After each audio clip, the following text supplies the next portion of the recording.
Whenever a government steps in to try and fix the economy, there is always an effect you can see right away, the one they intended. But lurking just beneath the surface, there's often this whole cascade of consequences that nobody saw coming. Today, we're going to pull back that curtain and really look at the hidden costs of these well-meaning policies. So that really begs the question, right? Can good intentions actually make the economy better? A lot of the time, governments treat the market like it's this big machine that just needs a few tweaks here and there for the common good. But what really happens when they start pulling those levers?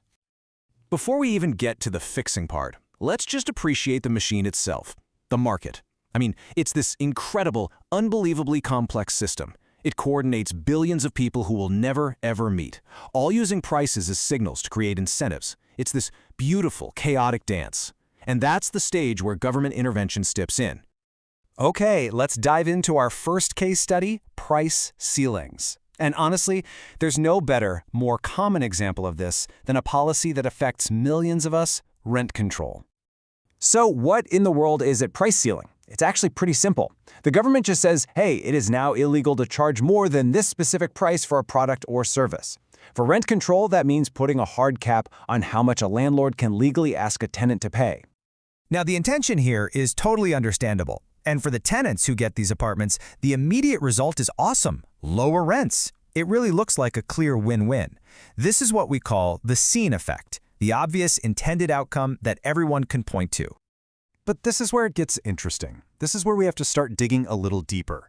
What are the consequences that we don't see right away? What's the hidden story that unfolds after that lower rent check gets cashed? Well, here comes that unseen chain reaction.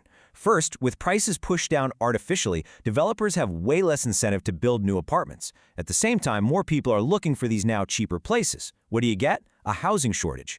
Then, landlords who can't charge market rates start thinking, why bother with expensive repairs? So the quality of the buildings goes down. You start to see black markets pop up with things like massive under-the-table key fees, and tragically, when you have 100 people lining up for one apartment, it becomes much easier for landlords to get away with discrimination. It's a whole mess that ends up serving fewer people and serving them badly. All right, so let's flip the coin and look at the exact opposite, a price floor. And for this, we're going to tackle one of the most hotly debated topics in all of economics, the minimum wage. A price floor is exactly what it sounds like. It sets a minimum. It makes it illegal for a buyer to pay less than a certain price. So when we talk about the labor market, this just means an employer cannot legally pay a worker less than the official minimum wage. And again, the scene effect is the whole point, right? Workers who have a job and keep that job get a raise. For them, it's a direct, immediate benefit. You get a higher wage, hopefully a better standard of living. It looks great on the surface. But just like before, we've got to ask that critical question. Who's not in this picture? Who might be getting left out? Who ends up bearing the unseen cost of this policy? So here's the unseen part. When the price of labor goes up, businesses tend to demand less of it. This really hits the least experienced, least skilled workers the hardest, often pushing them into unemployment. Think about young people who can't get that crucial first job to build their resume. Employers also start looking around for alternatives, like automating a job with a machine or just hiring one highly skilled person instead of 3 entry-level ones. And even for the people who keep their jobs, things like on-the-job training, flexible hours, or other perks might suddenly disappear as the company tries to offset that higher wage cost. And this example just illustrates that substitution effect perfectly. Just look at this. Without a minimum wage, an employer might hire 3 low-skilled workers for €5 an hour. That's €15 total. It's cheaper than hiring one high-skilled worker for 20. It's the smart move. But bring in a €7 minimum wage, now those same 3 workers cost €21. All of a sudden, that one high-skilled worker for €20 is the cheaper, more rational choice.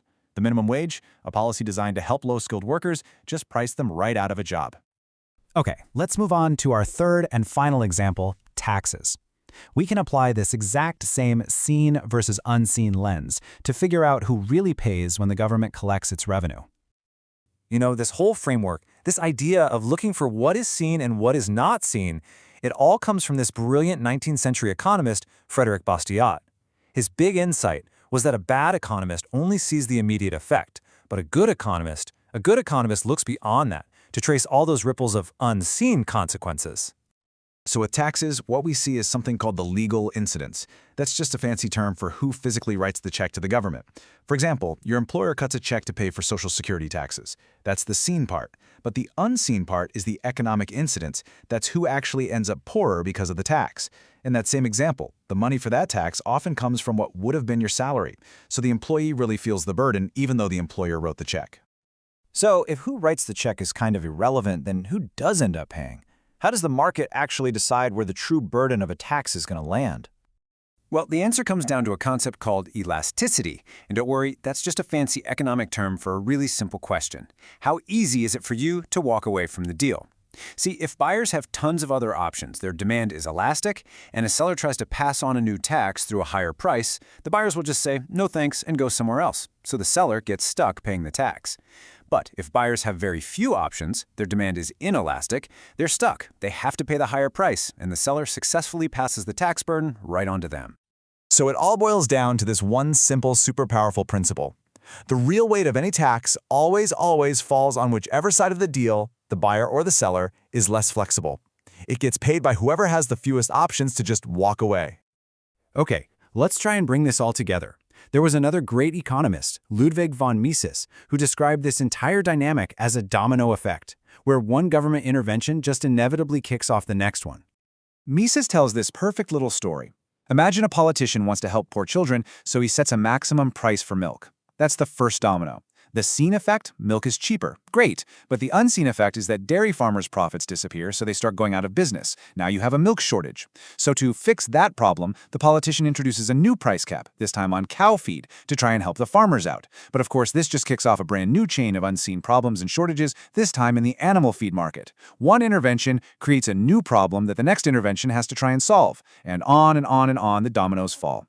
And that really brings us to the final big question here.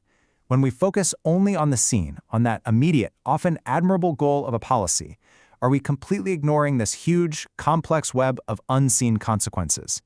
When we try to fix one little part of the economy, are we just setting up the very next problem that we're going to have to try and solve down the line?